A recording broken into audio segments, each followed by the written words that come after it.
Warning, this video will be spoiling the first film, which is also the first 3 episodes of Roze Recapture, so if you don't want any spoilers, then wait for the series to come out in June. I gave you your chance, let no one forget that! Let's get one thing out of the way. Roze Recapture, formerly known as Geass Recapture, is a sequel to Lelouch of the Resurrection, the 4th film in the alternative anime timeline. This is not a sequel to the original anime, so any spoilers discussed in this video or future videos don't affect that timeline. Next, in Japan, they are releasing it as 4 films. In the US, it'll be released as a TV series on Disney Plus starting on June 12th, I believe. So don't look for it now because it won't be there. Each film is composed of 3 parts/episodes that have their own opening and ending credits. If you like the intro and ending themes, this is great, but even still, the constant repetition I'm sure annoyed some people. I assume this was done to ease the transition from film to TV. It would have been better if they followed what the Justice League TV series did and combined the 3 episodes as one film like in Star-Crossed the Film. That way it feels like a film and not the fact that they crammed 3 episodes into one thing. They also did this with Akito, so I don't know what happened here. This is admittedly a nitpick, but I want to bring it up. So the biggest spoiler, or should I say plot twist, in this film is that Roze is actually Sakya and has been cross-dressing this whole time. For the rest of this video and future videos, I will use both names interchangeably, to mix things up a bit. Anyways, to do this, Sakya wears a necklace that changes her voice and eye color, wears a blonde wig, and a binder to hide her well-endowed body. Oh yeah!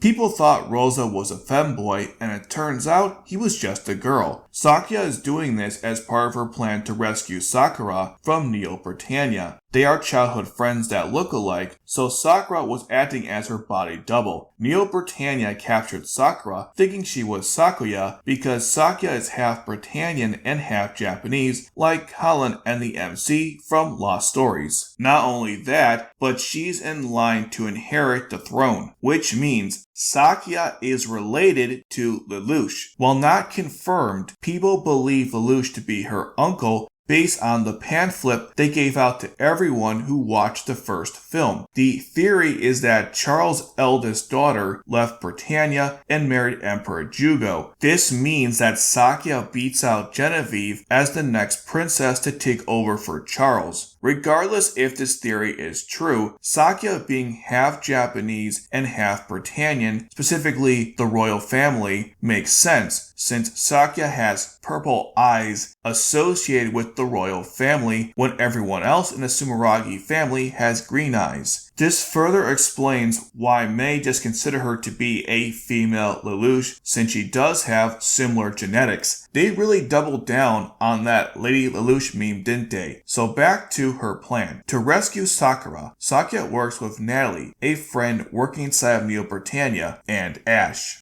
She used her Geass to make Ash believe that they are siblings. It turns out that Ash killed her father, and that's why she used Geass on him, and I believe plans on killing him after this is over. Things got awkward when Ash saw Sakya as a maid and later confessed to Roze that he fell in love. I speculate that Sakya might forgive Ash for what happened. Also, in her spare time, Sakya works in a maid cafe, wearing the traditional maid outfit. Ash is the ace pilot of the Z Apollo, and Sakya is a strategist, but can also hold her own as a decent nightmare frame pilot. Some have even compared Sakya's mannerisms to Lelouch. She might even share some of his intelligence based on her actions in this film. Since I brought him up, let's talk about L2. Yes, he does appear in the film in a flashback revealed to be the one that gave Sakya her Geass power. Her Geass power is similar to Rey's from Lost Colors, as absolute obedience through sound without eye contact. This is why Sakya has a necklace that changes her voice. The necklace technology seems reminiscent of Sayako's face and body mimic technology we saw in the original anime and Resurrection. Sakya used her Geass throughout the film, which I'll get to later, but that's all we get for new Geass lore stuff. There are greater implications from this, but I'll touch on that in another video. Since I mentioned Lelouch, let's talk about other characters and elements from the original anime that appeared in this film. Sakya appeared, I assume also in a flashback. They showed Cornelia and Nina in the preview for the next film in theaters. Cornelia even appeared in the trailer on YouTube. She looks great and has the same voice actress that we all know and love.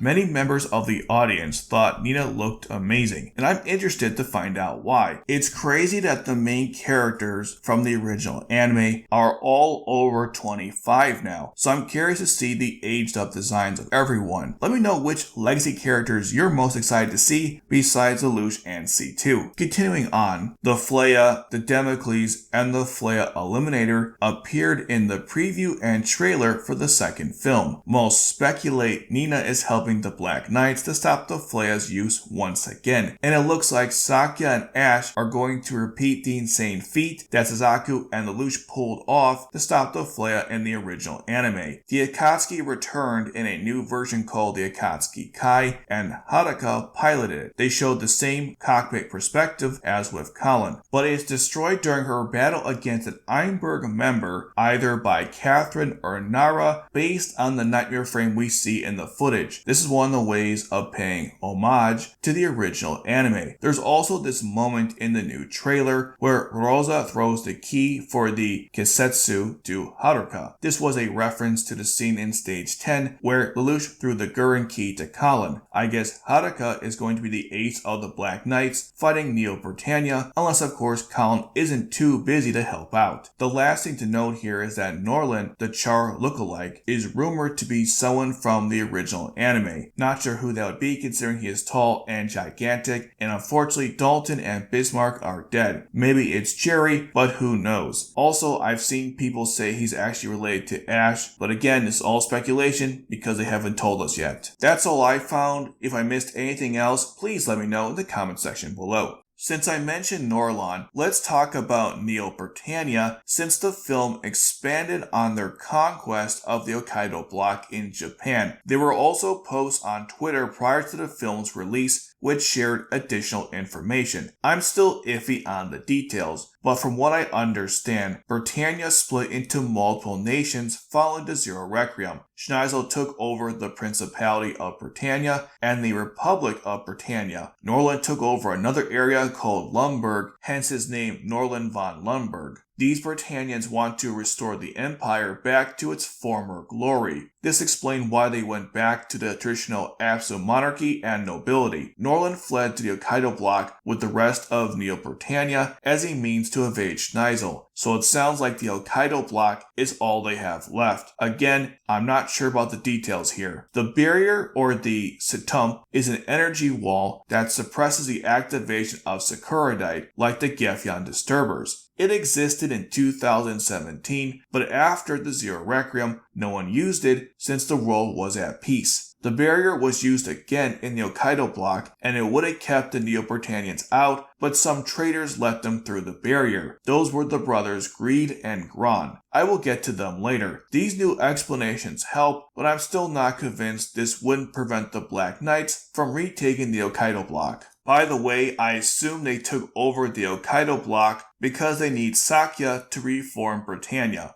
Also, for those wondering, Cherish could be the 100th emperor since Nelly didn't become the Empress of Britannia following the Zero Requiem since the empire split up. And after Norlon poisoned Cherish with a robotic fly, Sakura is set to become the 101st Empress of Neo Britannia. Hopefully in the future films and prequel series they will expand on this, so I'll hold my judgment until we learn everything, but based on past projects, I wouldn't hold my breath. Moving on, let's talk about the major events in the film. In part 1, Roze and Ash go on a mission to stop the Einberg members, Gron and Greed, from killing more Japanese civilians. Ash infiltrates the noble mansion and takes on Gron and his goons. While this happens, Roze encounters Greed in the mansion. Greed challenges him to a virtual chess-like game, using the nightmare frames battling outside as chess pieces. This reminds me of Lelouch's first time leading the terrorists against Clovis. Ash during this destroys all the nightmare frames himself, and I assume killed Gran in the process. Then Roze revealed her true self as Sakya with the necklace and used her Geass, giving Greed two choices: help the Japanese or kill himself. Which do you think he chose? Fire!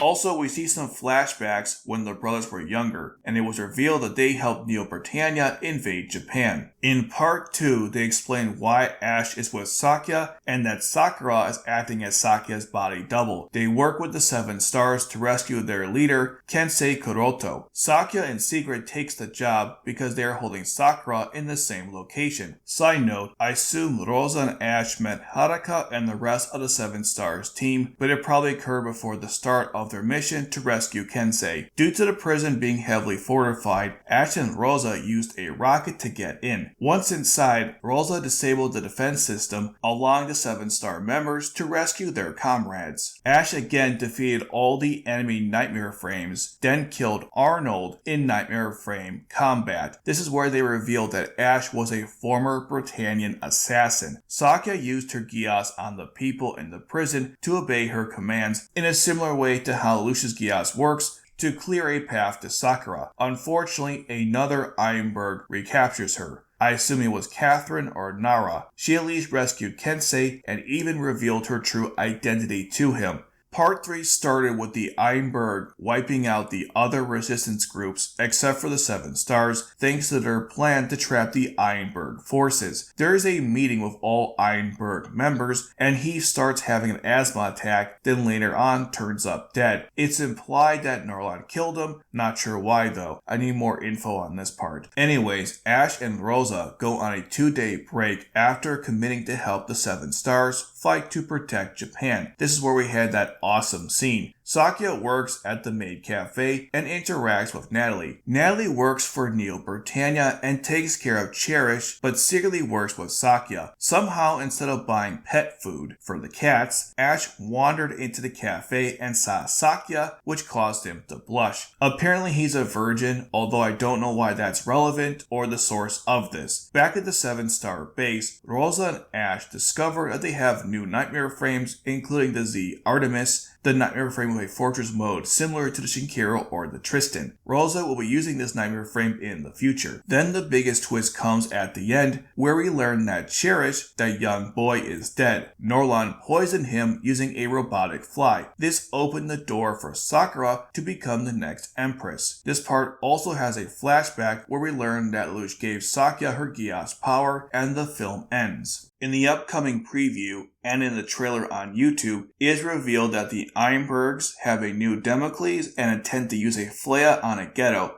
Divok seems to be running things, and will be the antagonist for this part of the story. The trailer showed more footage of Sakura in her Empress dress, Nara fighting Ash, and Ash preparing to use the flare eliminator. We see Cornelia in the Kisetsu with a purple paint job, and Nina is there as well, probably working to counter the flare. I hope the Quinn Rose Model Z appears in the anime, but only time will tell. There are certainly things yet to be explored, and despite many unaddressed outstanding issues, they certainly started off strong with this film. Let me know your thoughts on everything discussed in this film. Subscribe if you want more Code Geass content, and if you're curious why I have concerns for Roze, then check out this video right here.